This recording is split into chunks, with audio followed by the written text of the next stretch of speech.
So, all right, in today's workshop, we're going to be talking about trusses, right? So I'll go over trusses, zero force members, and then how to solve them. So there's two methods that we use to solve it, the method of joints and the method of sections. And then, sorry, I'll keep going down the list. Quizzes is basically like Kahoot, right? So we'll do a little Kahoot style thing today.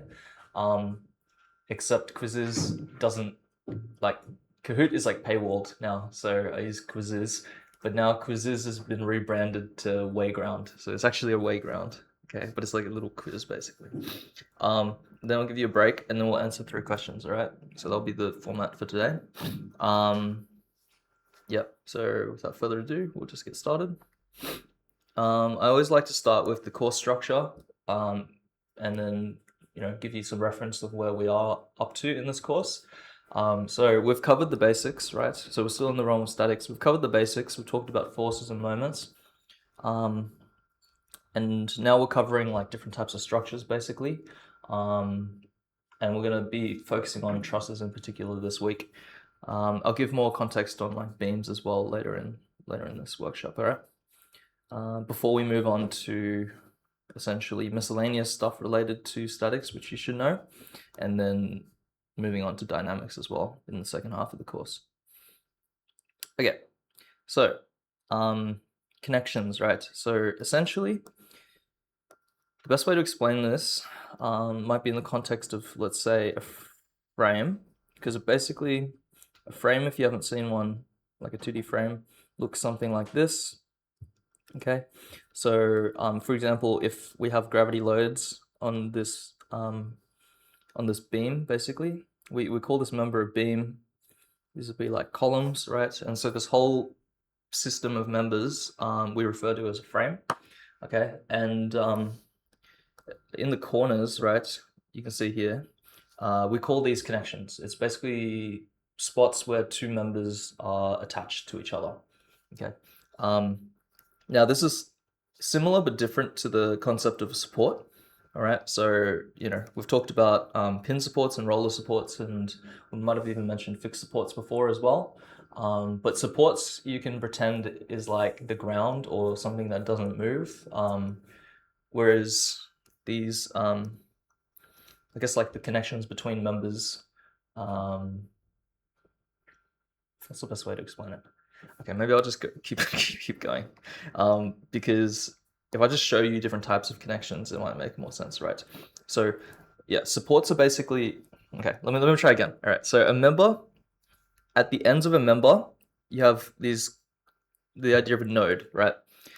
So a node can have a support attached to it. So for example, a pinned support or a roller support, and these are things which are outside of the free body diagram, okay?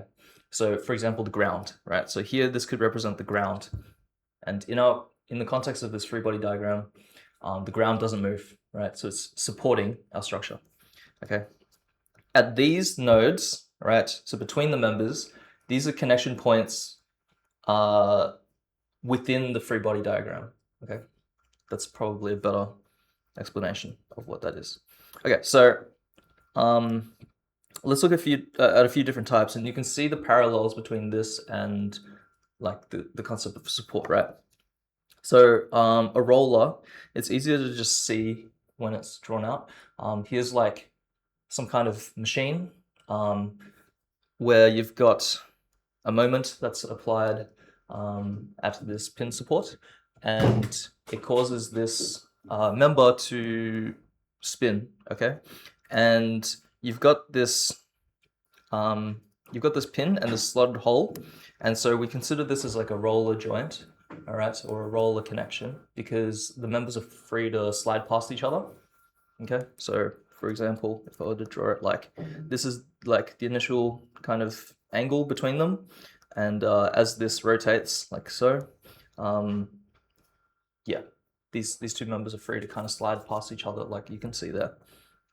All right, so as a roller, a pin is like, for example, your elbow, right? So if you think of it like your forearm and like your bicep or whatever, your elbow allows for free rotation between these 2 members.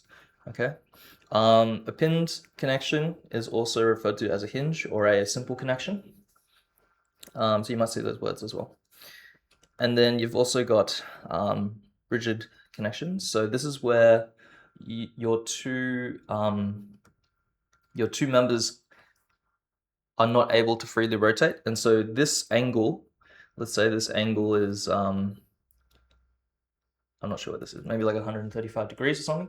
This is locked in place, all right? So even if you apply loads and this member is deforming and stuff like that, this angle has to stay like at this rigid angle and not change. So in the context of that frame that I was mentioning a second ago, if these columns and beams are 90 degrees from each other, as this shape deforms like so, this angle of 90 degrees has to stay constant. Okay, does that make sense? All right. Yeah, I'm just gonna I'm gonna show the QR code again because in case anyone missed it at the start, because I think about 3 people walked in while since I started talking. So if you need that, there it is.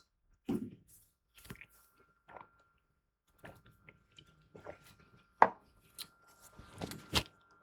right, cool. So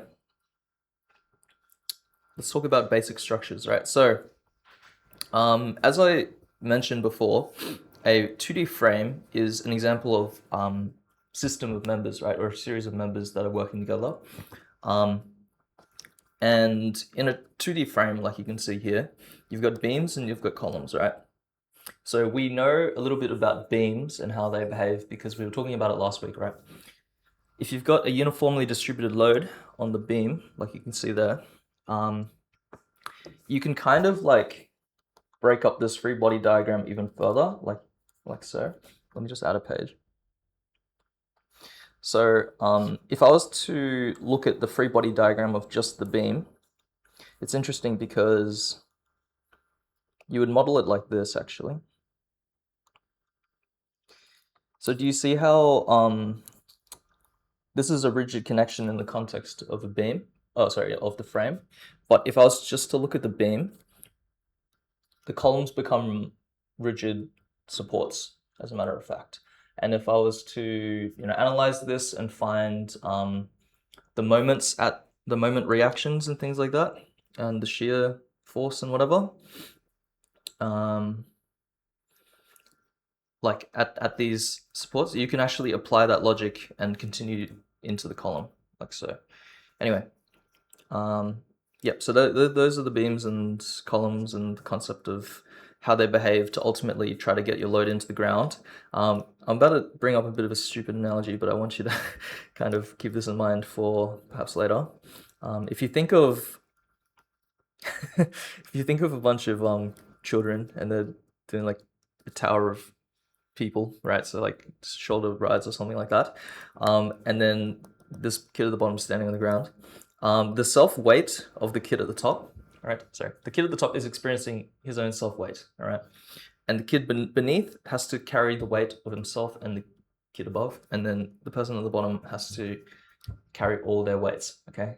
Ultimately, the load wants to travel into the ground, okay? So this is the concept of how loads travel through a load path, okay? And so in that same way, when you have a series of members like beams and columns, the loads being applied to the beam want to work their way into the column and then work their way into the ground. Does that make sense? Okay. So if you were to think of it like the beam is the kid at the top, it's fucking stupid, and then the column is the kid in the middle, and the ground. Okay, just imagine there was like a separate thing. Like, okay, in this example, there'd only be like 2 kids. Anyway, and then the ground is the ground. You can see here. Okay, so this is how the system of members behaves for a 2D frame. And one more thing to point out about this particular system is that you can see that the uniform distributed load is applied transverse to the beam. In other words, perpendicular to the main axis of that beam. So if that beam, the longitudinal axis, you consider it like so. When you apply a load that's perpendicular to it, within the middle of the beam, so in the span, you induce two types of internal forces, right? You induce shear force, so this is internal, and then you induce internal bending. Okay, so this happens as a result of how the loads are applied. Okay, transverse and in the middle of the span of a member, which is like a beam. So why do I bring that up? If you think of a truss, right, you have to think about it a little bit more deeply than a bunch of triangles, okay? Because there's different characteristics other than the fact that the system's triangulated, okay? So firstly, the truss, when you say a truss, you're talking about the system of members, right? So a truss system is not just one member, and you need multiple truss members in order to make the overall truss. And the truss members themselves are just the individual, it's like a generic name for the individual members in this system, okay? That's one. The second thing is, and I'll just bring your attention to a like simple kind of truss arrangement, right? This triangle. So if you apply a force, right, at the top node, like you can see here, if you think about the deformed shape of this truss, it might look something like whatever, something like this, okay? If you think about it, because your supports like resist the movement, right, but not the rotation, this member is being shortened, right? Like I'm drawing a very exaggerated shape, but this member is being shortened, so therefore it's in compression. And this member is being shortened, so therefore it's in compression. And this member at the bottom is actually pulling apart, so it's in tension. Okay, so what does this tell you about the nature of trusses? Well, trusses can be in tension or compression, or in some cases, which I'll show you later, they can have zero force in them, and so you call that a zero force member. All right, so we will consider tension as being positive, compression as being negative, and of course, zero force being zero. Okay, so it's all relative to the amount of internal axial force that a member is experiencing. Okay, so one more thing to point out on this diagram is, as I mentioned before, when you have a frame like so, the beams and the columns, like this isn't always the case, but for what you see, like what I've drawn here, the beams and the columns are rigidly connected together, right? However, the truss members, essentially they're always pinned. Okay, this is a key characteristic of a truss. So I'll explain why in a bit. But before we get to the characteristics of trusses, I just want to talk a bit more about beams. I think in the last few lessons, I brought up a few times the concept of a simply supported beam. It's where you've got, you know, a pin, a roller, and the idea is that because we have unknowns, like you can see here, you've got three unknowns, and they're solvable using your equilibrium equations, so equations of equilibrium, and ultimately it's called statically determinate, which means that using the law of statics and equilibrium, you can just figure out all of these unknowns as a simply supported beam. Now, a separate type of beam that's also statically determinate is a cantilever beam, right? So which will come up a few times, I think, in this course. But you've basically got a fixed end and a free end, all right? So at your fixed end, you have three separate counterclockwise. You have three separate reactions, right? You've got the vertical reaction, you've got the horizontal reaction, and you've got the moment reaction now. So yeah, so when you have a fixed support like so, you've already got three unknowns, and so therefore, in order for this system to be statically determinate, the other end has to be like free, so it has to not have any support. All right. I wish I had like a ruler or something to show you, but like if I, for example, off of this desk, if I put my book or something, this isn't very easy to show because like, no matter how I do this, okay. If I have my book, if I have this book and I'm clamping it down with my hand, like you can see here, this is essentially the cantilever system, right? So on this end, I'm rigidly supporting it, whereas on that end is free. Now, if I let my hand go, right, obviously it's going to fall. So that wouldn't be rigidly connected because I wouldn't be resisting the moment, right? Whereas, yeah, for a simple beam, it would be like supported on two sides, and so therefore it would be like pin or whatever. Okay, so that's to do with beams, right? Let me just put this down. Okay, that's the beams. Do you guys have any questions about beams before we move on to trusses? Okay, let's talk about trusses now. So I've alluded to a few different facts about trusses, but I would like to consolidate the knowledge now. All right, so you've got a truss like you can see here. And as I mentioned before, all of the joints have to be pinned, or at least mathematically modeled as pinned. And the reason for this is you don't want any moment to develop at the end. So I guess if you think about what I drew here, right, which was a beam that's attached to a column system, you can see that you have moments at the ends, right? So if you have moments developing like this, it induces bending in your member, okay? And you don't want that for a truss system, right? So ultimately, you essentially want these to be pinned on the ends. Okay, that's one.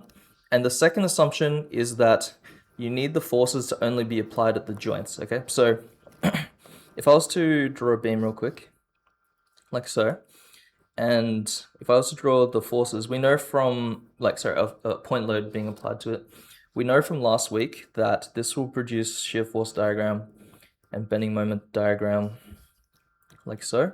I'm just going to copy this real quick. So this will produce a shear force diagram, like you can see here, right? And a bending moment diagram that looks something like this, okay?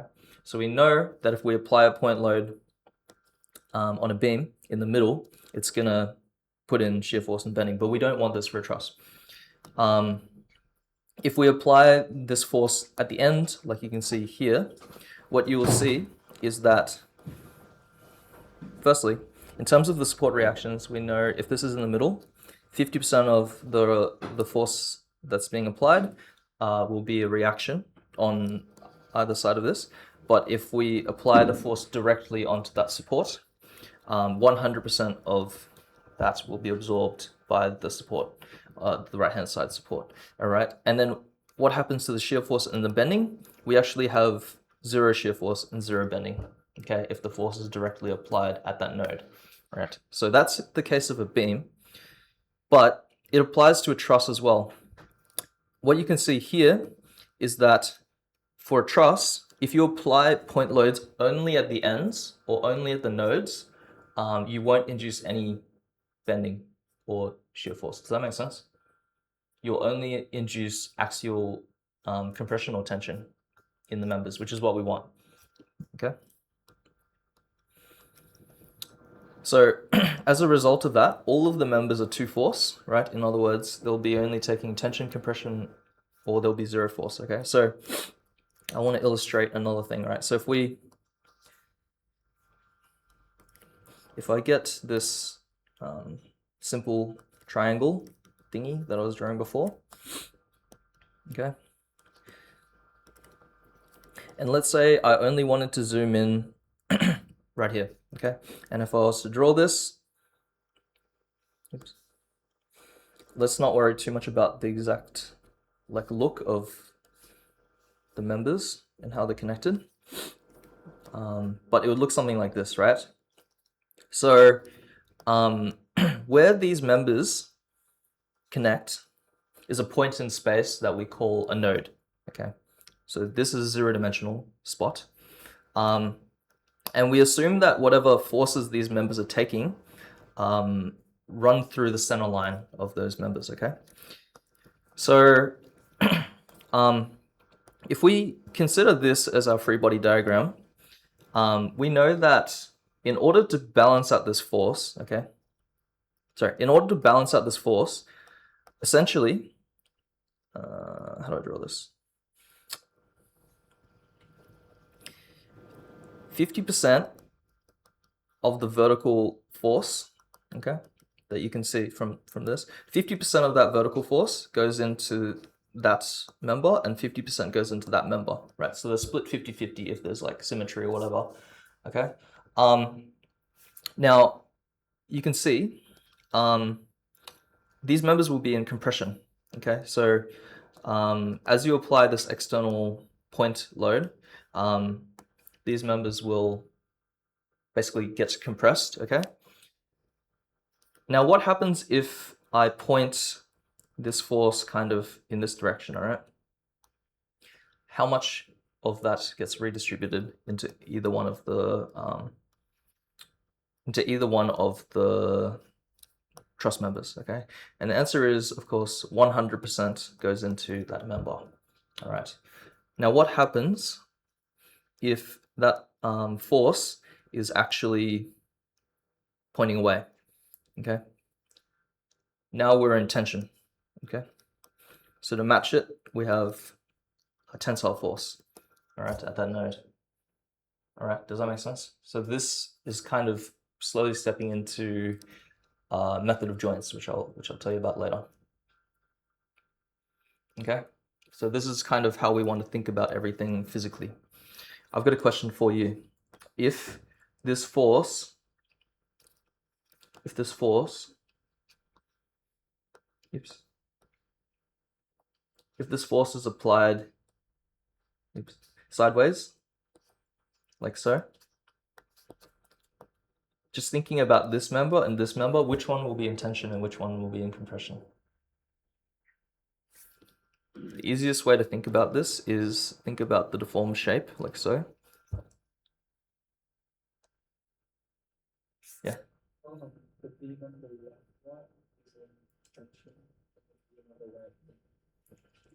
You're right. This truss member will be in tension and this one will be in compression. I wouldn't call them beams though. I'd call them truss members. Yeah. You define a member by what type of forces it's taking. Yeah, if it's taking like shear and bending, it's a beam. If it's taking only axial tension or compression, it's a truss member. Yeah. Does that make sense? Okay, so we haven't done any calculations so far, okay, and I've been yapping for a while, all right,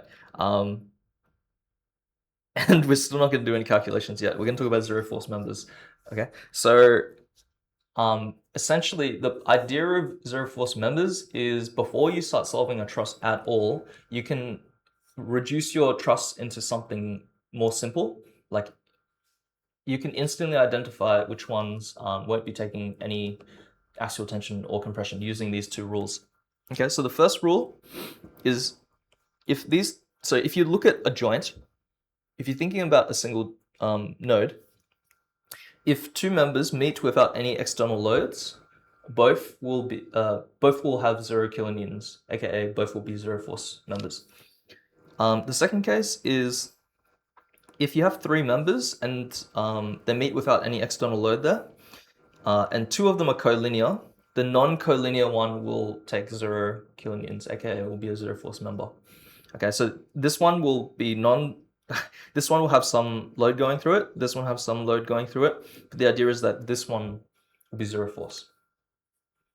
Does that make sense? The other thing is that the node itself cannot have an external force. So for example, if there's a 1 kilonewton pull, all of a sudden you have a system that's not zero force, okay?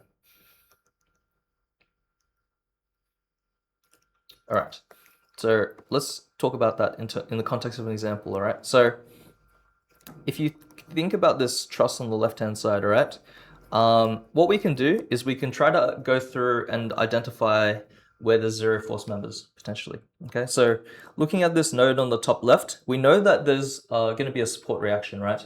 And support reactions will count as external loads. So essentially you can't do the zero force method when there's a reaction at that node, right? The other thing is that at this node on the right-hand side, it's got an external load. So instantly that also discounts that node from having any zero force members attached to it. Okay, so we can just go through and see if any of these points I guess, like obey the two rules that I showed you a second ago. So this node has 4 members coming off of it, right? And we know that we're looking for places with only 2 or 3 members, right? So that can't be the case for that. Same goes for this node, this node, this node, this node. Okay, now this node has 3 members coming off of it, and if we look at our little chart, if 3 members meet without any external loads and 2 of them are collinear, when I say collinear, I'm talking about the parallel and also they pass through each other, right, in terms of their lines of action, like so. And you can see that is the case for this node, right? And so therefore, we can quote unquote hide this member, all right? So that was a 0 force member. We know that it had no force going through it, so happy days, right? Like we can move on with our lives.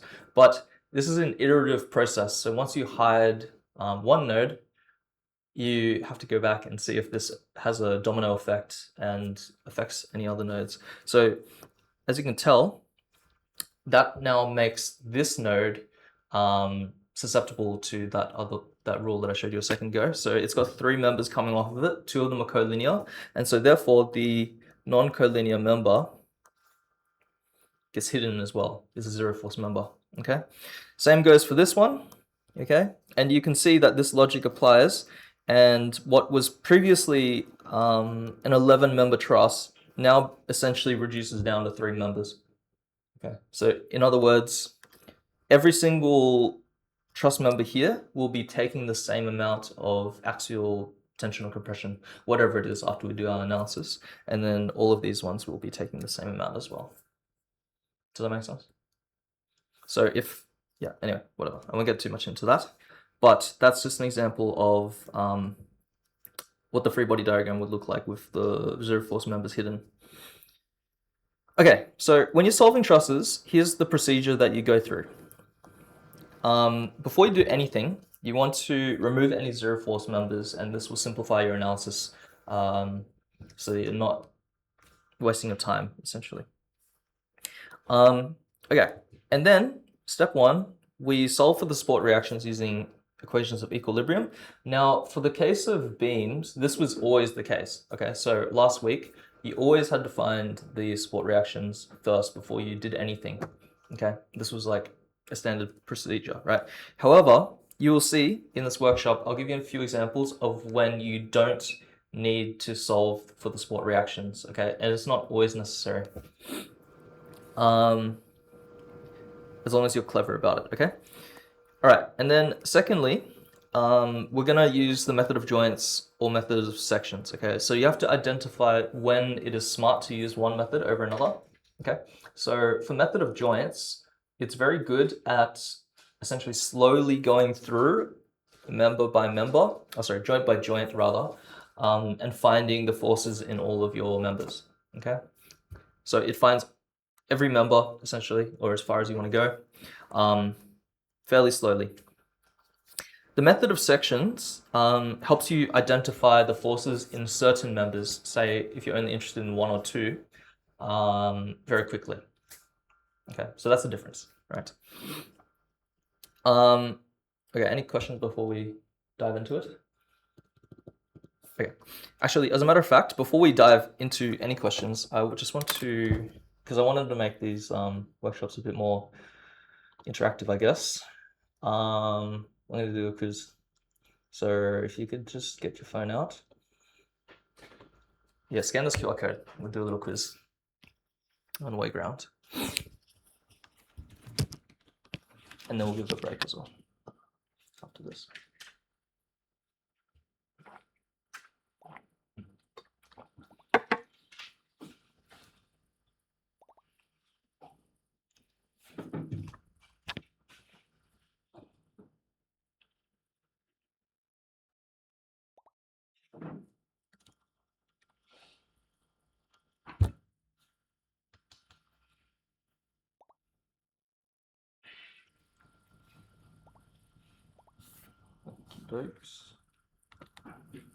Let's see.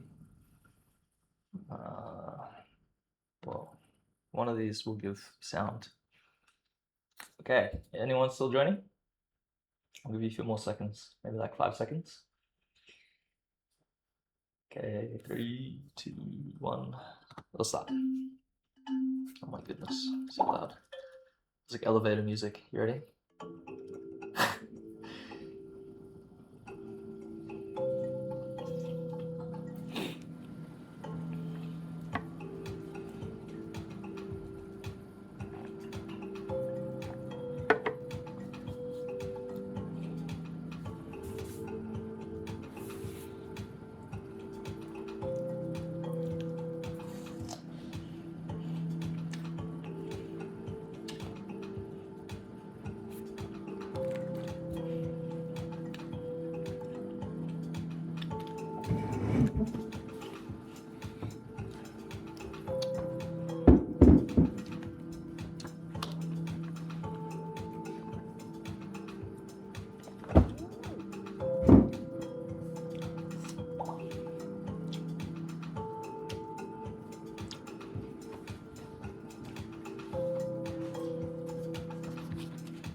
How are we going for progress?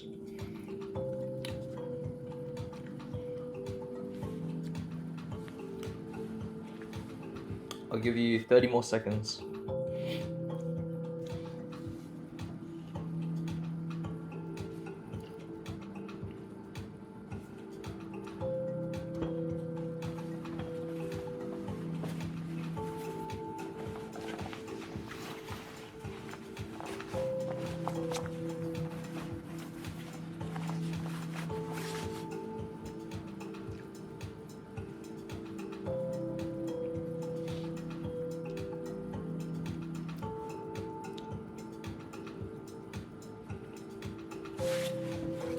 Oh, most of us are done.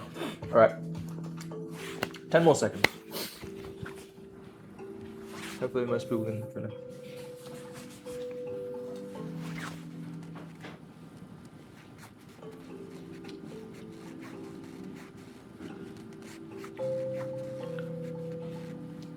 All right, 5 more seconds.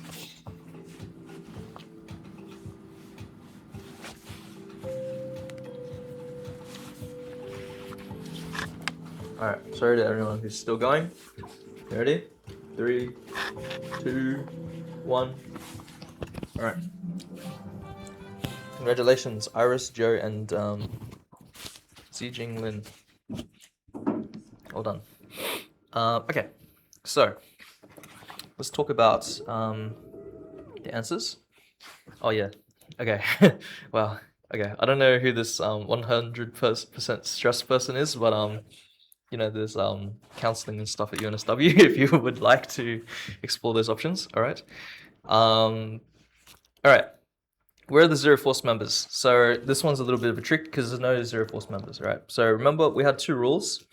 One involved where you have 3 members, and one involved where you had 2 members connecting at nodes, right? So if we look at this, there's 3 members connecting here, but none of them are collinear, all right?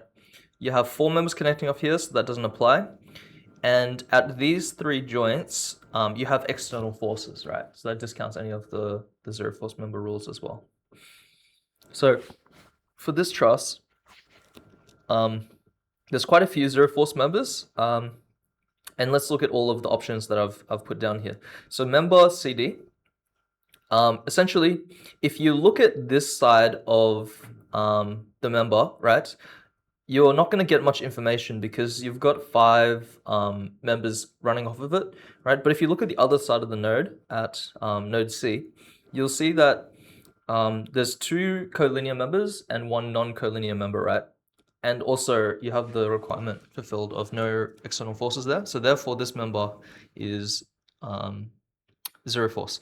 Okay, so over here in joint G, right, in the top left corner, you kind of have 2 sister members that are zero force, right? So member GE and member GH, okay? So we know that at node G, if you've only got two members connecting and there's not an external force there, both of those members are zero force, right? So GE and GH are both zero force.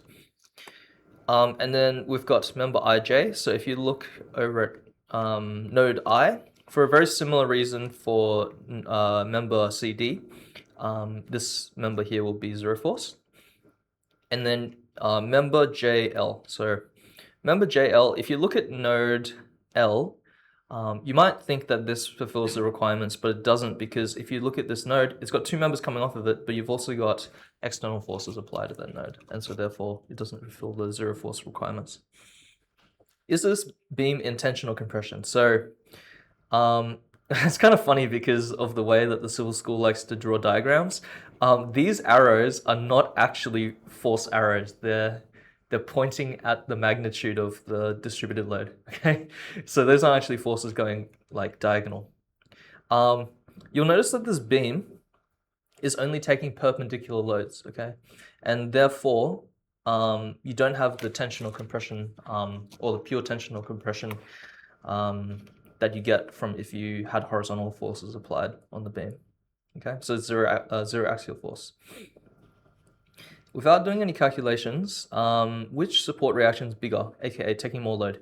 So the options are BY or CY. Okay, so if you think about the distribution of loads over this two-span beam, you'll see that, maybe I'll do like a screenshot thing. You'll see that the support BY is essentially taking all of the loads here, whereas the support CY is only taking this portion of the loads. Essentially, that's one way you can think of it. That's only a starting point. I'd do the calculations like if you were to do this legit, but it will give you an indication of what you expect the numbers to be, like proportionally, okay? So BY is bigger, basically, is what I'm trying to say. Okay, so that brings me to the end of this, so I'll give you guys a break. All right, so what I'll do is I'll go back up to the QR code if you guys need it, but feel free to grab water, go to the bathroom or whatever. Let's say we'll do a break until 9:50. Let's do 9:56 because I want to come around and I should probably be like interacting with you guys a bit more instead of being up the front here, okay?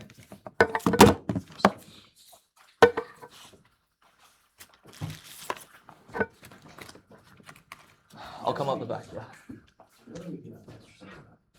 Oh, results? Okay, so Wei has told me that you should be getting your mark maybe early next week, but online or middle, but you should be getting your papers back next workshop. So I think how it works is I go collect from Wei's office all of the papers from everyone in this class, and then I'll hand it out at the start of the next class. Yeah.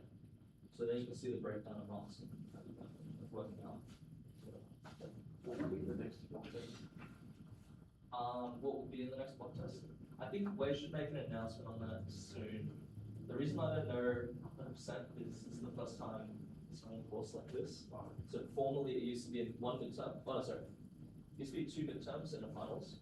Now there's just 3 block tests. So I'm not sure, and they'll run at different weeks.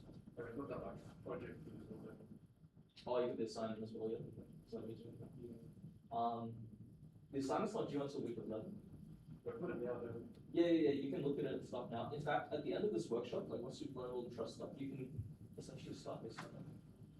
And yeah, you'll have the skills to work out the majority of this. Yeah. Hello. How are you? Pretty lame, but oh yeah. Sorry. Your friend on the house. Damn. She gave up on telling you 9 a.m. Yeah, she changed degree. Oh, okay. Oh, okay. Fair enough. Well, hopefully class is still enjoyable. Yeah? Do you have any questions or anything? Okay. Fantastic. That makes my life easy. All right.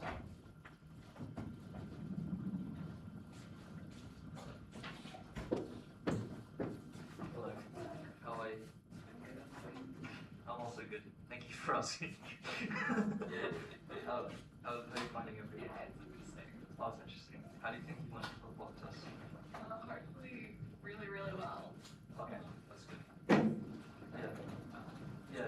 was only the first few weeks. Yeah. And that little bit of like distributed numbers. I actually haven't seen the courses, so Like, I'm glad that a it little covered maybe distributed. like a little bit of worry. But like Like you didn't have to solve until. Yeah, so Wei was tossing up the idea around week 1 of whether you contact from week 3 or not. Because again, it's the first time they've done it, so I think he decided not to. So that's why I only found out in week 3 what I should be teaching and stuff like that. yeah. So same goes for like week 7. I'm not sure, but week 7 until probably the week off. When Wei tells me. Yeah. But I'll let you guys know. Hello. How are you guys? Also good. Yes. How are you finding? Oh, we haven't really done any questions. Hopefully, it will make sense. Yeah. Did you follow the quizzes? Yeah, I'm not sure what everyone's making sense last so I don't know. Test. Like blood tests that you say. That's good. Hopefully it doesn't like bait everyone into staying into course. Because I think this course does get a lot harder towards the second half. Yeah. Have you seen that test? No. I haven't seen that. Do you have a copy of it? Oh. Like the questions in it were very similar to like the worksheet questions on Zoom. Was it similar to the practice? Yeah. There is. I can't speak for the next one because I don't know. Yeah. But, well, Waze writes it and he doesn't show anyone. Like, which is obviously how it works. Will you give us some practice tests like practice? I reckon you would. Yeah, I reckon you would. So they were like very good. They like They're very very much matched up to the questions of the. Did you find that one? Was it one page cheat sheet? Yeah. Did you find that was enough? God damn. So long to get. Yeah, I didn't know. Well, don't worry. For the next few quizzes, Yeah. you'll need the formulas. Or like the once you do the dynamics. I think the trusses and the beams, they're not really formulas very much. The only formula you need to know is bending moments. But once you get to the dynamics, so yeah.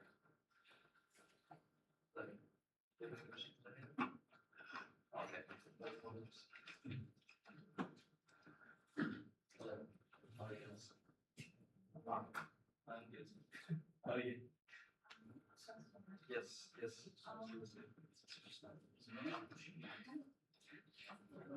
Always scared of the questions because they're usually hard. I know. They go. I didn't get it down. Okay. Was it the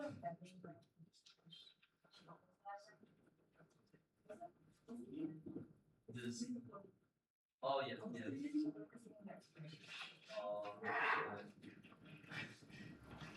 So it's, I try to structure my lessons with like my notes and stuff like that, but I usually derail from them pretty hard. And so like it's hard to probably like keep up with what I'm saying because just randomly just draw shit. Okay. But yeah, no, like I did draw some physical beam. You're right. When you have the point load on that support, what you'll find is that this support produces a reaction of 0 kilograms. It doesn't have a reaction. This one will, let's say that's 10 kilograms. This support will react with 10 kilograms, let's say. So when you graph the shear force, and let's say we use the graph of the shear force, it jumps up by 0 because there's no reaction. And then it goes flat, and then at this point, so you think that it might go up by 10, but it's instantly cancelled out by another 10. So there's 0 shear force. And we know that the bending moment is a function of the shear force in terms of this determines like the slope. Well, sorry, the area underneath the shear force. And so since it's 0 area, yeah.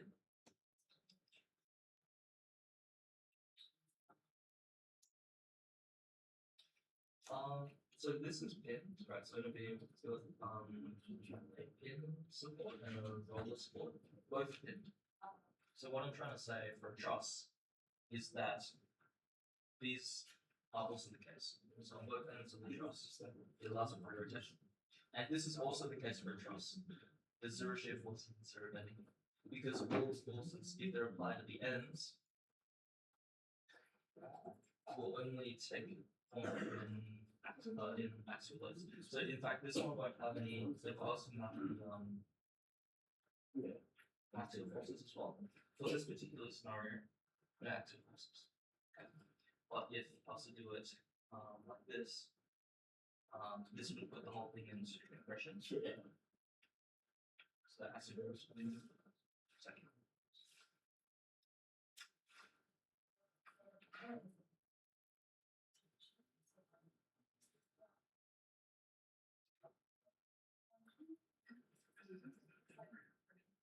Yes. You've run into a very, very good point. And actually, I might explain that to everyone right up, right?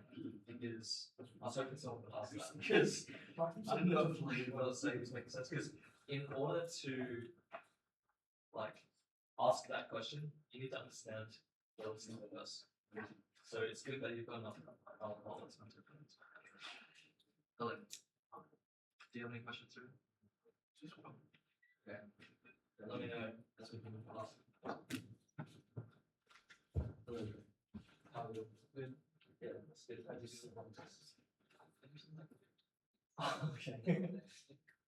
I didn't have a cheat sheet. I kind of forgot about it.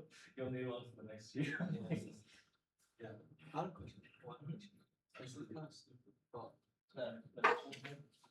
so this is actually I had to recheck it because like double thinking. Right? So you have a beam here, and then you have like two supports here. Yes.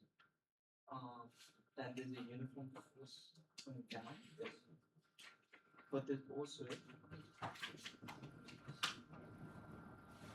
force down this way, right? Oh yeah. So why do you not add this to the force going down? If you want to calculate the movement about this point, right? Wouldn't the total force down here going down be the sum of this force and this force? So I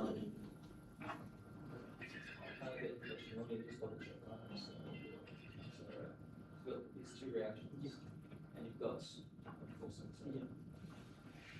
So you have to think when you're looking at the overall system of equilibrium, you have to think of everything in terms of so you have to think of all the distributed loads in terms of where the center of the distributed load is, right? So this is a rectangle, a rectangle. The equivalent point over here. So what I'm trying to say is the lever arms are different here versus here. But and like this one and this one, it's like, are you trying to say? So like, okay, why would we? So if we want to find the movement, right? So why do we not add this force and this force? Because wouldn't the two this like this force and this force? Because I know it's uniform, but if it was a beam, then there would also be a force going down here. Right? There'd be the weight of this point going down plus this force. It's because like where you draw these arrows is arbitrary. So instead of drawing it like that, I could have drawn arrows like this. And then it doesn't like line up, you know what I'm saying, with that arrow. Yeah. So what I'm trying to say is the point load has a very specific spot, which is the same. But a distributed load, this is just a representation of a distributed load. Like a distributed load is more about this line. And you can't really add a point to a line. Yeah. You know what I'm saying? So this arrow plus this arrow doesn't mean anything. It'd be like adding a line to a point, if that makes sense. Yeah. I like when it's like I went back after my exam. Yeah. Like working that. I would treat the distributed loads on the point that's simple. Yeah, that's right. Yeah. Okay, yeah, then you did it right. Yeah.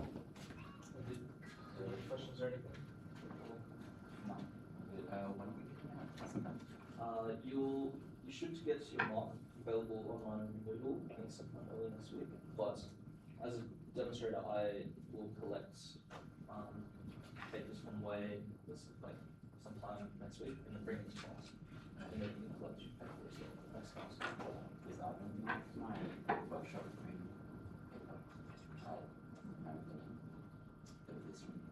Oh, it may or may not be hard to get your paper done. How about Directionality?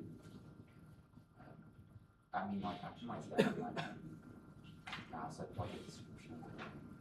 It may or may not be sorted into the right pile. It's hard.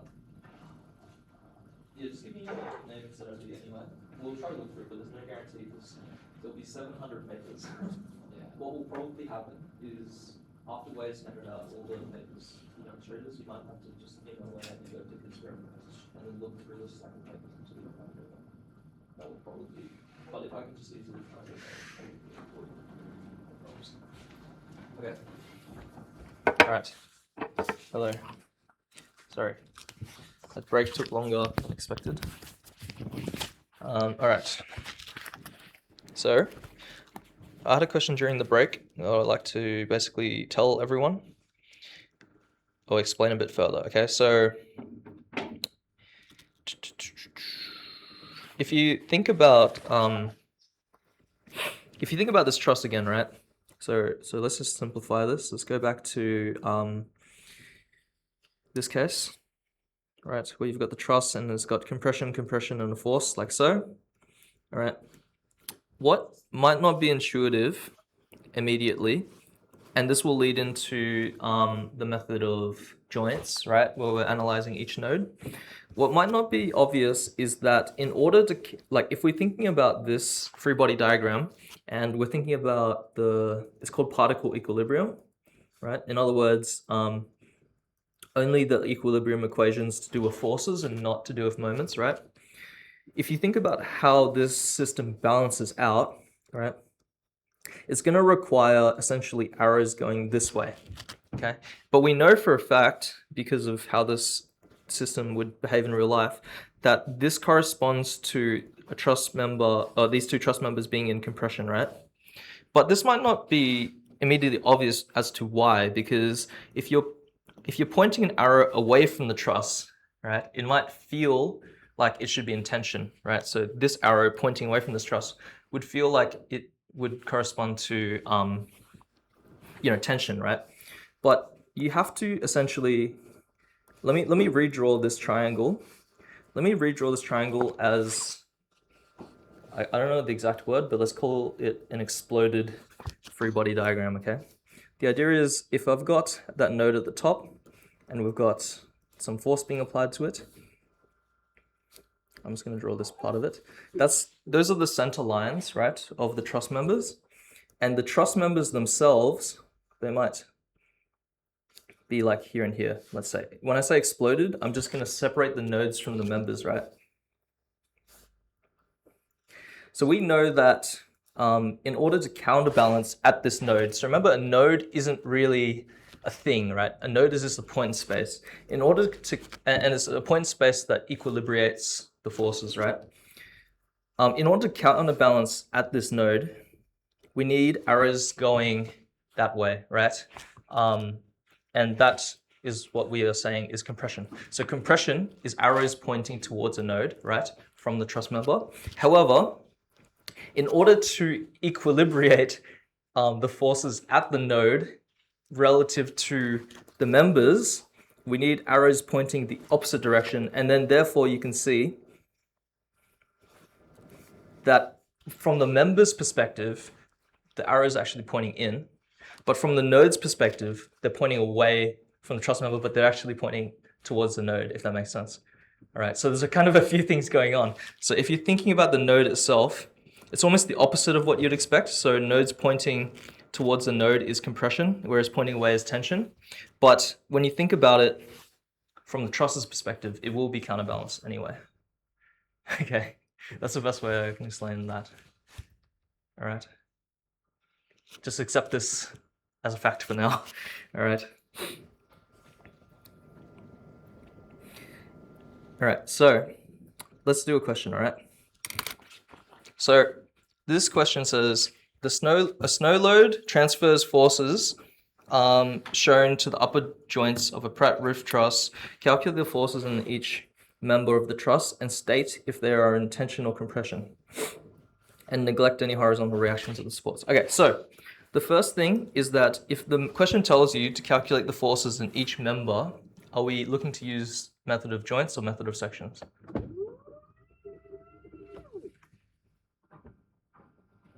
Joints, exactly. So method of joints is good at finding the internal forces in pretty much every truss member, okay? What it does is it incrementally finds them. So, okay, let's follow my step by step. I'm gonna do step 0, which is identify zero force members, all right? So can you see any zero force members here?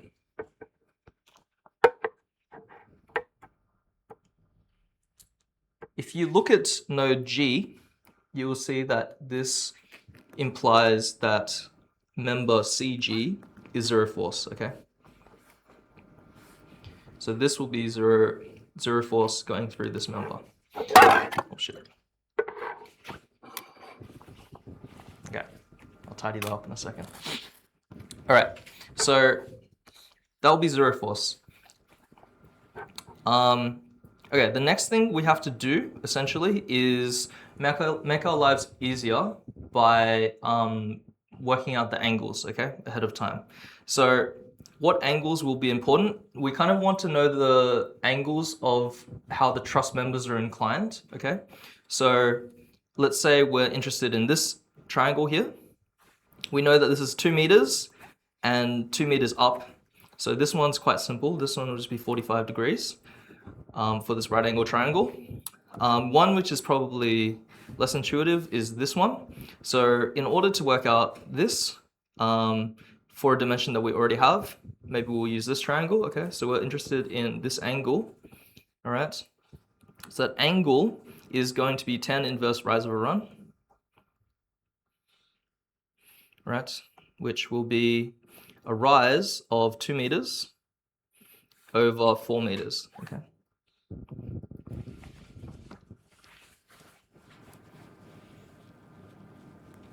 Which will give you 26.565 degrees, okay? So that will now make our lives a lot easier when we're doing our analysis, all right? Now, the last thing we need to do is, because we're using the method of joints, we need to identify the first joint we want to start our analysis from. Okay, so when you're doing the method of joints, you have to think of it like, and this is kind of like a vibes thing, right? You go inside out or outside in, okay? So this probably makes no sense yet, but we need to know whether we want to start from the inside going out or outside going in. So if we think about it, if we start from the quote unquote inside, that would mean like kind of from the middle of the truss going out, right? So if we go from inside out, we can choose to go from, let's say, joint C or joint G. Now the problem with joint C is that we have several unknowns to deal with, right? We've got, we won't count the one at the bottom because it's zero force, but we've essentially got too many unknowns to comfortably deal with, okay? So that's probably not what we want to do. The other option is to go from joint G, right? But again, well, we don't have to count this member, but we've essentially got 2 unknowns, right? And yeah, we don't have enough information that we do know. So information which we will know. So known information is external forces at the node, including reactions, right? If we choose to solve for them, okay? Unknowns are your internal forces, okay? In other words, the forces going through the trusses, okay? The axial tension or compression. So here we've got 2 unknowns and no knowns, right? So that doesn't really help us either. Okay, so what if we go the other way? We go from outside in. So outside in, right, would imply that we go from the edge, right, let's say the left edge, and work our way to the middle of the truss.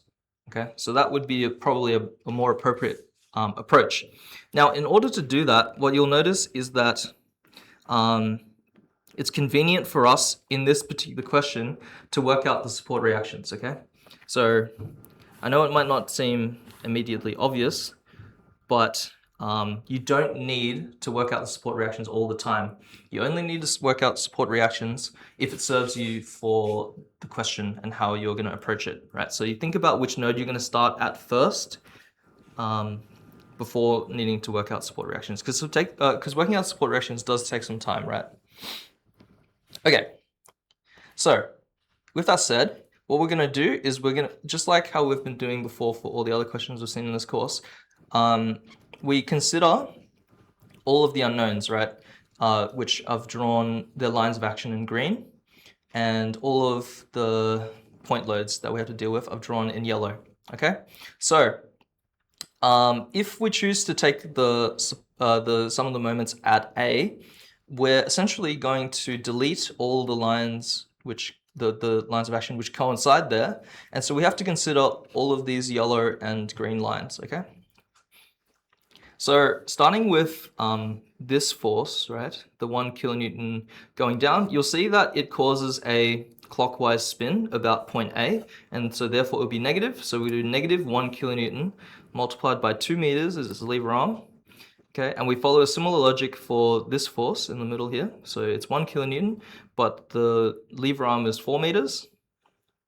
And then we've got this, which is 1 kilonewton, and the lever arm is 6 meters. And we've got this one, and the lever arm is 8 meters, okay? Now, we also have to consider EY, the reaction, right? And this also has a lever arm of 8 meters, all right? So now that we've done all that, we can figure out EY, which is 2.5 kilonewtons. The reason I've done EY is equal to AY is due to symmetry. So the idea is that because the whole system is symmetrical in terms of its geometry, as well as symmetrical in terms of its loading, we know that EY is equal to AY when we consider some of the forces later, right? But I've just kind of skipped that. And we know that these supports will both be doing 2.5 kilonewtons, okay, of reaction. And if we take the horizontal equilibrium, we'll find that we don't have any horizontal forces, which was also said in the question, right? Neglect any horizontal reactions of the supports. Okay, before we jump into the method of joints, another thing to consider for this particular question is the symmetry. All right, now this will apply for if you've got a truss which has symmetrical loading and geometry. What you'll find is, if you think about it, right, let's say we're looking at member AB, right, so this truss member, it's going to essentially have the same internal force as this member over here, right, DB. And you can see that's due to the symmetry. And same goes for this member, BC will be the same as CD. And this diagonal will be the same as this diagonal on the other side. Everything is just mirrored, right? So that's the concept of symmetry. And so essentially we only need to work out the internal forces for half of the members that you can see. All right, so this saves a great deal of work. All right, so like I said before, my approach, since we now know that AX is equal to 0, and we know the magnitude of AY is 2.5, we're going to start at this point over here on the left-hand side, okay? And if we take that section, essentially like that box that we've drawn, we can simplify it to everything that's happening around that node, okay? So what I've written is we're looking at the particle equilibrium at joint A. Okay, we know that 1 kilonewton of point load is pointing down at that node, and 2.5 kilonewtons of reaction force is pointing upwards, okay? Now the approach that and we also pre-baked that angle, right? So that angle of alpha, this one, which we worked out was 26.565, is going to be important information for solving the direction of that diagonal arrow, right? Okay. So let me just hide all this stuff for a sec, okay? So essentially, we have two bits of information which we know, right? We know these two forces, and the unknowns will be AB and AH. So AB and AH is just like a force that I've called, like I've named after the members and the names of the nodes, right? So these are unknown forces, right, of those respective members. What I've done, and what I like to do when I'm doing, I guess, method of joints, is I always point these arrows away from the node. And as I mentioned briefly before, if you point the arrows away from the node, it implies that it's in tension. Okay, so you always assume that it's in tension, like once it's unknown, right? When it's unknown. And if you get a negative answer, you'll know that it's in compression. Okay, so we've got these two unknowns that are pointing away. And because we're in particle equilibrium, we can either do the sum of the vertical forces or the sum of the horizontal forces. We can't get any meaningful information out of the moment equilibrium, because that's not going to be part of the method of joints, essentially. So our moves that we can do is either look at the vertical equilibrium or the horizontal equilibrium. So which one should we do first? Is my question, in order to solve for this joint, for the unknown forces in this joint. So if we travel down the path of doing the horizontal equilibrium first, we will actually have two unknowns to deal with. We have the purely horizontal force AH, and we'll have the horizontal component to deal with of AB. So essentially it's not solvable, okay? However, if we go down the other route and look at the vertical equilibrium, we don't need to consider AH at all because it's purely horizontal. We only need to consider the vertical component of our unknown AB. So in fact, that's what we're going to do first, right? So let's look at all the vertical forces at this node. We've got -1 pointing down, we've got 2.5 pointing up, and we've got the vertical component of the unknown AB. So how do we represent that? We go AB, which is the diagonal, and then we go sine that angle that we worked out, okay? So if you think about a triangle, right, a right angle triangle, AB is the hypotenuse, and alpha, or 26.565 is the angle. Remember, our vertical component is going to be the opposite side length of that hypotenuse, right? And so therefore we do sine. Okay.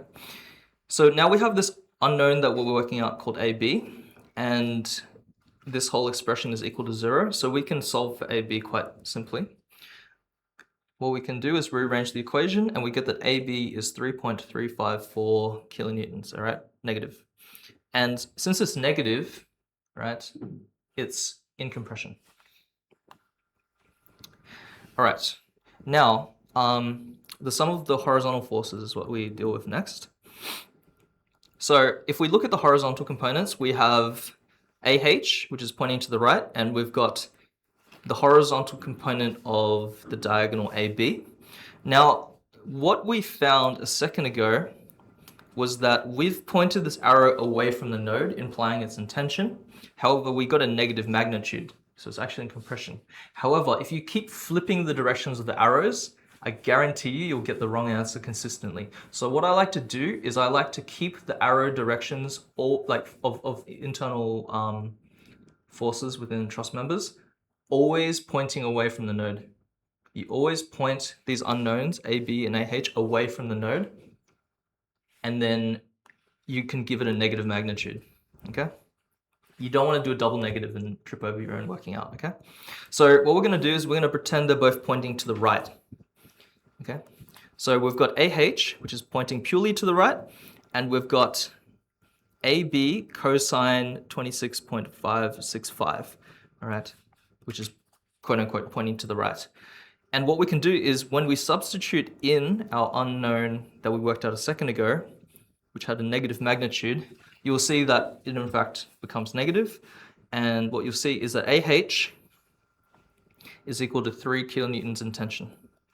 Okay, so the idea is that now we've worked out member AB is in compression and AH is in tension. Does that make sense? And all the forces are nicely balanced at this node. Okay, so going back to our overall truss, what we've done is we've essentially worked out this member and this member. We've still got 1, 2, 3, 4, 5 members to go. Okay, so the idea with method of joints, when I said we go from outside in, is that we now need to pick an adjacent node given the new bits of information that we've acquired, right? So our path that we can travel is going to going to node B or going to node H. Now, if we choose to go to node H, what you'll find is that, yes, we've worked out this member. However, we've still got 1, 2, 3 unknowns, right? So therefore, that's not going to be a viable path. If we look at instead node B, we've only got 2 unknowns to deal with and 1 known. So it's actually enough information for us to proceed.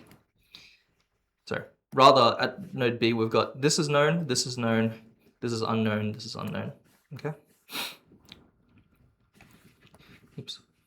So now we're looking at joint B, and like I said before, we know what AB is and we know what 1 kilonewtons is. We're looking to solve for BC and BH. So the idea is we choose whether we want to take the horizontal sum or the vertical sum or equilibrium. And we choose to do the horizontal one first because it will only leave us with one unknown, right, which is the horizontal component of BC. So essentially, the horizontal component of BC is equal to the horizontal component of AB. How we'll write that is BC cosine 26.565 pointing to the right minus AB cosine the same thing. Okay, and what we do is we're going to plug in AB as negative 3.354. When we solve for BC, you'll find that it's also in compression with the same magnitude. Like so. Okay. All right, now we look at some of the vertical forces, and we will find -1, which is this pointing down, minus BH, right, which is pointing down, minus AB, which is pointing left, sine 26.565 plus BC sine 26.565. What you'll find is that AB and BC are equal to the same thing, which was this. If you think about it, this added onto that is going to cancel out and become 0. It's the same as saying -10 plus 10, right? Or 10 minus 10. When you have a number and you add and subtract that same number, you get 0. So we don't have to consider those two parts essentially. So all we have is -1 minus BH, and so BH is going to be -1 kilonewtons in compression. Okay. So now we've solved for BC and BH. Do you guys have any questions? Yes? So with AB, because you're pointing the arrow away because it's reversing. So then why is it still like negative magnitude? It's during A when it was pointing that direction. Yes. Positive, right? So I like that question because it's kind of the same question I had when I was learning the course. So yes, you're right. What will happen is when you do the joint at A and you find that AB is in fact a negative magnitude, so in compression, you might be inclined to switch the direction of the arrow, point it in at the node, and make this positive.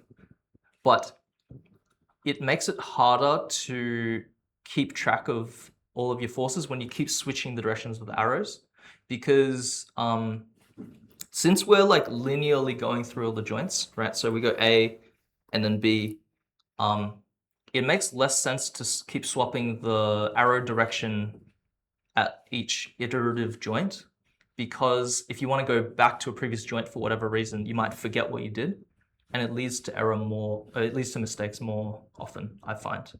So it is better to always assume that the unknown is pointing away from the node, even if you know that's not the case. Because if you do that, you always point it away from the node and just have it as a negative magnitude in compression. I find that you run into mistakes a lot less frequently. Yep.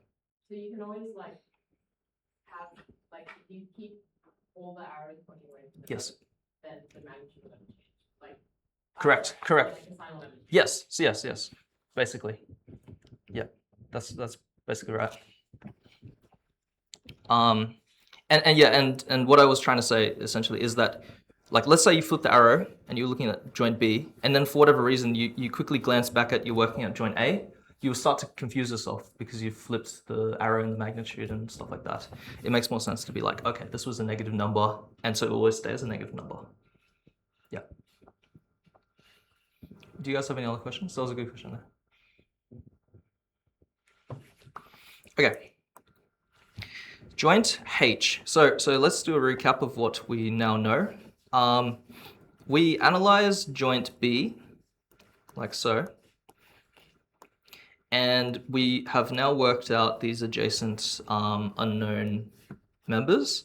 So we can either go to joint C now, or we can go to joint H. Now we know about the symmetry of joint C. So like we know this member is equal to this member, and this member is equal to this member. But to be honest, there's two reasons why it's better to go to joint H. The first reason is if you go this way, it might get confusing, right? You might screw up the calc. Like you definitely can do this, right? You actually have enough information to do it, but I guess you'll find it's annoying, and also because neither of these members, which are diagonal, are purely going horizontally or vertically, you have to do like simultaneous equations and crap for some of the forces in the y direction and the x direction. So that's one reason. The other reason is if you go to joint H, you can actually solve for two unknowns at once, this one and this one, okay, within the same joint, right? So if you went up here to joint C, you're only solving for this member, but you still have to work out this member anyway later. Does that make sense? So it's better to go to joint H here, all right, which is the last joint that we have to do in order to tick off our two remaining members. So we go to joint H, and we know AH and we know BH are these magnitudes. So we have AH is +3, which we've mentioned is tension, and we have BH, again pointing away from the node, and it's a negative magnitudes, which implies that it's in compression. Now we've got CH and HG to deal with. So if we do the sum of the vertical forces, right, we will run into BH, right, which we know is -1. Let me do that in a different color. We know there's a -1. We've got CH, which is unknown, and we do sine 45 to get the vertical component of that arrow. Okay, so that gives us that CH is 1.4142 kilonewtons in tension. Okay, so now we've worked out CH as well. We do the horizontal equilibrium, right, now knowing CH, and we get -AH, right, which we worked out was 3. HG, which we don't know, and CH, which was 1.4142 cosine 45. And so when we solve for HG, we get 2 kilonewtons in tension. Okay, like so. So now we've worked out every single unknown truss that we care about, and thus solving the question. Okay, because of the symmetry and stuff like that, it gets you all those ones as well. Any questions? Okay, so that's the method of joints. As you can tell, like I said before, it's tedious, takes a long time, but it allows you to solve for pretty much every single member in the truss, all right? So that's the method of joints. method of sections works a little bit differently, okay? So we're interested in finding the force in member BE of the truss. So this is looking for certain members, and so it's more ideal to use method of sections. So, method of sections. In order to work out the internal force in the member, I'm going to highlight it, the member BE, which is this diagonal one, we want to look for the force inside there, right? We need to essentially chop through it, okay? Very similar to what we were doing for the internal forces of beams last week, okay? We need to chop through it. However, similar to when we were doing the beams, and we did like the left-hand side rule or the right-hand side rule, we can actually choose whether we analyze the top half of this truss or the bottom half of this truss, okay? So if you think about it, which half is better to analyze? The top or the bottom? The top half of this truss has less stuff going on. So therefore, it's actually easier for us to work out the internal force, okay? So if we are looking at the top half of this truss, it saves us from needing to know and solve for the support reactions. Like, we don't care what the support reactions are because it's never going to affect us in what we're ultimately trying to do, all right? So we can basically skip the support reactions. I've done it for you anyway here, in case you wanted to look at it in your own time, but you can skip it for this question because we're only concerned about the top half of this truss, okay? Okay, so if we think about this truss, okay, we first have to analyze the geometry, right? Because it's not immediately obvious. So looking at all these distances, each of these, I guess, triangular layers are 2 meters tall, right? And you've got 3 meters between node A and node G.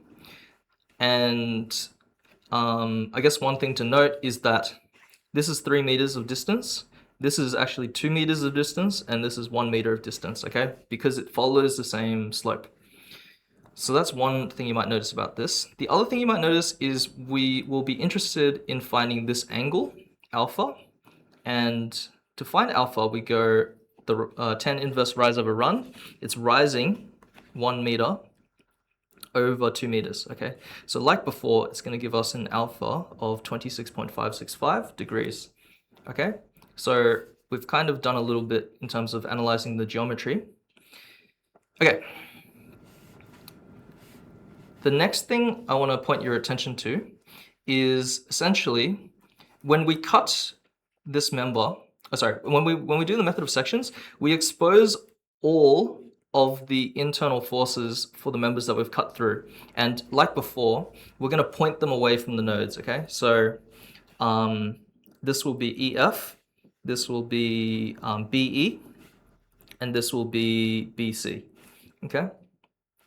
So yeah, they're all pointing away, and they're all unknowns, okay? So that's all these that you can see. Okay, let's look at the lines of actions and think about them, okay? So lines of actions of these unknowns are like so. Remember, we're interested in finding BE, because that's what the question is asking from us. Now, where do we take the sum of the moments to eliminate 2 of the lever arms of the other 2 unknowns? Okay, so the other 2 unknowns is EF and BC, right? And if you follow those lines of action, they coincide at point D, okay? So if I delete these green lines, you can see that at point D, all right, we will be able to eliminate all but one unknown, which is the unknown that we care about, BE, all right? But we still have other forces to consider, right? We've got this 5 kilonewtons and the 6 kilonewtons of force. Now, the 6 kilonewtons of force is also passing through D. So when we do the sum of the moments, we'll have a lever arm of 0. Okay, so the other thing about method of sections is, unlike the method of joints, right? unlike the method of joints, not only do you have access to the particle equilibrium equations, these ones, but you also, and it's always going to be a key part of method of sections, you also get to do the sum of the moments, all right? So you have access to all three of these, right? And some of the moments will oftentimes be the most useful of these equilibrium equations. So we essentially have to figure out the moment induced about point D of this 5 kilonewton point load and the unknown BE. Okay, there's only one problem so far, well, left to deal with, and it's that the unknown BE has a very strange distance, right, for its lever arm. Because remember, a lever arm is the nearest perpendicular distance, sorry, rather it's the perpendicular distance from our point of interest to that force's line of action. Okay, so we have to analyze the geometry a bit more. Okay, so if you think about this truss, which I've bloody doodled all over too much. Okay, if you think about this truss, you've got this distance of 4 meters. Okay, so you've got 4 meters. And we're interested in finding this, which we'll call this lever arm D. Okay, so for this smaller triangle alpha, right, we knew that the angle was 26.565. Okay, if you apply, what was the logic that I followed? If you basically flip this triangle, so instead of looking at this triangle, we're instead looking at this triangle like so. This angle, alpha, stays the same, all right? And so if I redraw this, you've got a hypotenuse, you've got a hypotenuse of 4 meters.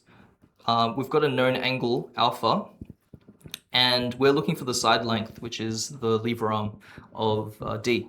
Right, so D is equal to 4, which is the hypotenuse, sine 26.56, okay, which gives us 1.789 meters, right, which will be our lever arm we use in our equation. Okay, so now we're going to consider BE as causing a clockwise spin, so therefore it will be negative. And we multiply it by its lever arm D, and we're going to add on the 5 kilonewton point load, which is applied 2 meters away, right, which causes that counterclockwise spin. And when we sub in that D is equal to 1.789, we get, when we solve for BE, we get 5.59 kilonewtons, and it's going to be in tension. So as you can see, this is a lot faster than doing method of joints because you've got this internal force in this truss that's near the middle, I guess, of this truss. And so if you were to do the if you were to solve this question using method of joints, you would have to basically go joint D, and then maybe you would go to joint C, and then you would go to joint E before you found your answer, right? So instead of taking 3 separate free body diagrams, you only have to analyze one free body diagram in order to find the answer. Does that make sense? So that's the advantage of method of sections. It's a lot faster once you're familiar with the process. It is kind of harder to wrap your head around though, a little bit. Do you guys have any questions about that? Okay, I've got one more question for you guys today, and then I'll let you go.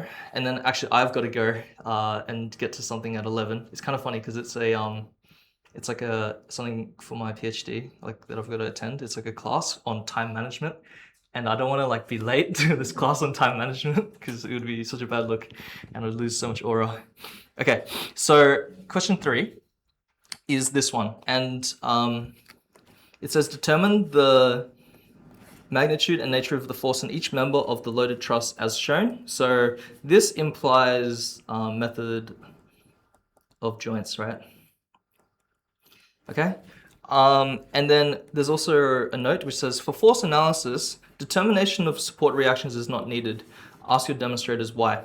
Okay, so I would say in like 99% of cases, when you're doing the method of joints, you will need to solve for the support reactions, right? Whereas the method of sections, which we saw in the last question, you don't always need to solve for support reactions.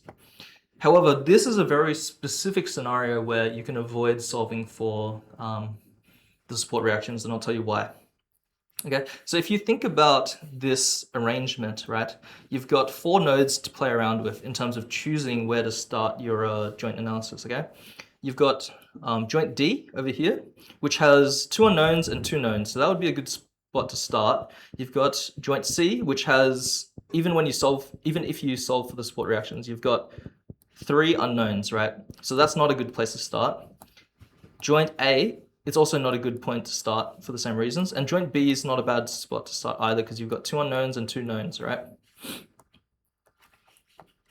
Okay, so let's start with joint D, all right? And the idea is that if you point your unknowns away from the node, like you can see here, and you've got these forces that are pushing into the node, you'll basically instantly know that the internal forces will be equal to the magnitudes of those forces which are collinear to it, right? And it'll be negative because, you know, this arrow is pointing down, and this one's actually going to need to counterbalance it, right? But we're going to write it as a negative. And same logic goes for for member CD, okay? So now we've worked out AD and CD. If we go to the other joint of B, the same logic applies, except these arrows are already counterbalancing the arrows which are pulling away from the joints, right? And the collinear as well. So essentially you don't need a negative magnitude to counterbalance these, right? So that's all good.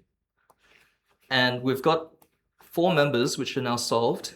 Now we've got this diagonal right now to deal with. So there's kind of 2 joints that you can now, I guess, like look at, right? You can look at joint A or you can look at joint C. So A will have less complexity than C because C has a roller, which the unknown of the roller will just be the normal force reaction only. Okay, so that's pointing to the right. So yeah, we've got this unknown from the support, which we don't actually care about. And then we've got one unknown left, which is the diagonal member AC. Now, in order to avoid needing to solve for the support reaction, what we can do is we can be clever about it and take the vertical equilibrium. So if we take the vertical equilibrium, the only unknown that we have in this, from this perspective, is AC, okay?